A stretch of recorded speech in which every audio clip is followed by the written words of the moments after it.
Okay, I'm going to try to explain why it's so much harder to hem a curved shape as opposed to just like a regular straight line.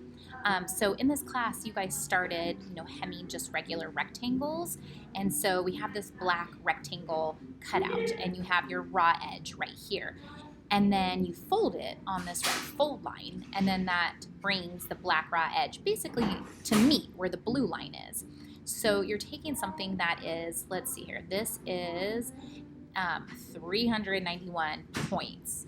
It's a different measurement. I know we work in inches normally, but I'm doing this in Illustrator. So 391 points, when we fold it on a line, that's also 391. And then it ends up meeting a line that's also 391. So hemming this kind of rectangle is pretty smooth and easy. But when we get to circles and we fold the black outline that we cut, the raw edge, we fold it on what's actually a smaller fold line, and then the black line is expected to lay flat on an even smaller placement line. So we always get into trouble with this. So this is usually like your front neckline, maybe meeting your back neckline. And as you can see, if you had to measure this black circle, you're probably just from looking at it gonna know it's gonna be longer than the measurement of this middle blue one, right? So how are we gonna get all this longer fabric to lay flat in a smaller space? So that's tricky. And same thing other way around. If you actually have the blue circle cut out and you're folding it on the red line and you're trying to lay it on the black line, it's also obviously a huge issue because then it would have to stretch out. It's a problem, right? So let's say, I guess this is your neckline, right? And like maybe I'm just gonna add some shoulders. Maybe that's your armhole. You have like a cute little dress. That's your neckline, shoulders, armhole. Okay, so I guess this blue line is your cut line, and your blue line is 296 points. Okay, and then you fold it on a line that's 348, and then that little cut line, your raw edge, that's 296. It's supposed to lay flat against, a circular shape that's 400 points. That's so much bigger. So what we do is you can cut little slits in it.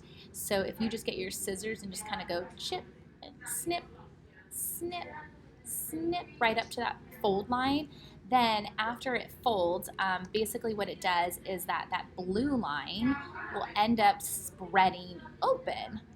So that will give it some extra space to kind of lay flat. It's kind of a confusing concept. It's hard to explain. It's easier to do it in person in the classroom, but wanted to try my best. Another thing of why you don't see a lot of patterns tell you to hem the neckline, because they know it's a mess.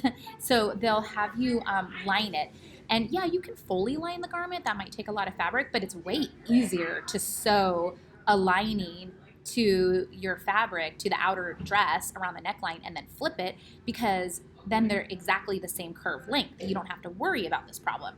But if you don't want full lining, you can also do a facing. Remember, facing's just part of the lining. So that's why you're gonna see like facing around the armholes, facing around the neckline, or if you guys remember, we also did the binding. You can bind the raw edge as well.